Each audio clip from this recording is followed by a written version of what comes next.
Hello everyone and welcome to my Bachelor Nation 24 channel. I hope everyone is having a wonderful day. Before we begin, please hit the subscribe button and give this video a thumbs up. Savannah Chrisley reveals how much Khloe is struggling. Savannah Chrisley has revealed how much Khloe Chrisley is struggling without Julie Chrisley at home. She read a letter that she wrote to a judge. Fans feel bad for Khloe, as she did not do anything wrong and is getting punished as well. Keep reading to find out what Savannah had to say about Khloe. Julie Chrisley does not get shorter sentence. Julie Chrisley was hoping to get her sentence shortened at her resentencing hearing. However, that did not end up being the case. Julie's lawyer revealed that he felt like this was all due to her fame and the judge wanting to make a point. However, some fans feel as though everything she asked for leading up to the hearing did not help her case. Julie had asked to be present over Zoom and was denied.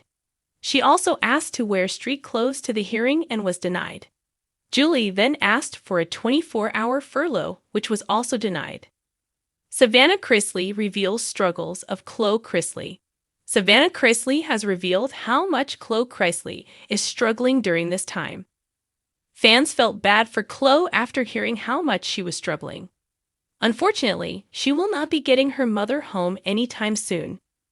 They have to be punished for their actions. It seems that Khloe is having a hard time accepting that her mom will not be able to come home and see big milestones in her life.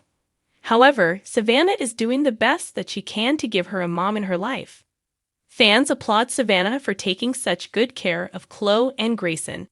However, they also feel bad for them due to them being punished for their parents' wrongdoings. Savannah Chrisley sat on the edge of her white linen couch, her manicured fingers wrapped around a lukewarm mug of herbal tea. The lights were dim in her Nashville home, and the soft hum of the baby monitor echoed faintly from the hallway. But Khloe wasn't a baby anymore. She was 10, and she was hurting. With cameras off and the world momentarily hushed, Savannah leaned into a truth that had been weighing on her chest for months.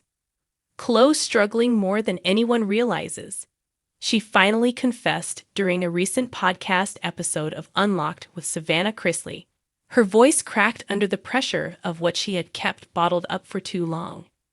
And as much as I want to protect her, I can't protect her from everything. Raising her little sister had never been in the plan. Savannah, only in her mid-20s, had already been thrust into surrogate motherhood, court battles, press attention, and public scrutiny following Todd and Julie Chrisley's incarceration. She tried to smile for the cameras. She tried to be strong. But the real story, Khloe's story, was more fragile than any headline had dared to explore. She cries at night, Savannah admitted, wiping a tear from her cheek as she looked down at the worn notebook where Khloe had scribbled notes for Mommy and Daddy. Notes she hoped would somehow reach them. Sometimes I hear her whisper into the dark, asking why this happened to us. According to Savannah, Khloe had become quieter since Todd and Julie were sentenced. She used to be the loudest one in the house, always singing or dancing or talking about school, she explained. Now she just retreats. It's like she's trying to be strong for me, but I know she's carrying a pain I can't fix. School had become a battleground.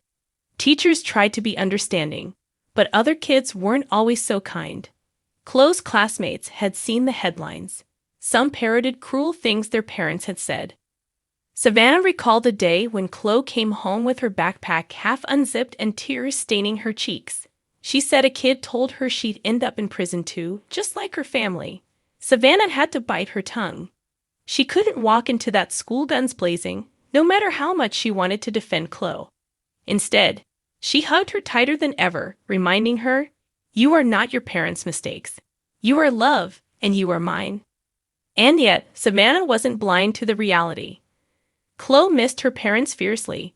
She had formed a deep bond with both Todd and Julie, her grandparents biologically, but her mom and dad in every way that mattered. Now, she was writing letters to concrete walls, and mom on her hoping for answers. Savannah shared. Every night, she kisses it before bed. Every morning, she looks at it before brushing her teeth. It's part of her ritual now. A reminder, I guess, that they're still real? Somewhere. Savannah had tried therapy. She'd brought Chloe to several child psychologists, hoping they could guide her through this maze of loss and confusion. But even with the best support, grief has no rulebook, especially for a child forced to grow up too soon. There are days I catch her staring out the window for what feels like forever, Savannah said. And when I ask her what she's thinking, she just shrugs. But I know. She's wondering if Mom and Dad are staring at the same sky.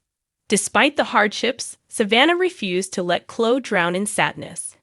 The two had begun baking together, making Chrisley family cookies. Every Sunday as a way to bond and remember happier times. Chloe insisted on using Julie's old recipes, folded pieces of paper, smudged with flour and vanilla extract. She says it makes her feel close to Mom. Savannah smiled. Bittersweet. And when she gets flour all over the floor, I swear I can hear Julie's laugh echoing in the kitchen. Still, for every small victory, there were setbacks. Chloe had begun to question who she really was. Why did my parents leave me? She once asked Savannah during a car ride. Why don't I have a normal family? It was the question Savannah had dreaded the most. She pulled the car over and took Chloe's hand. You do have a family, she whispered fiercely. It's just not the one people expect.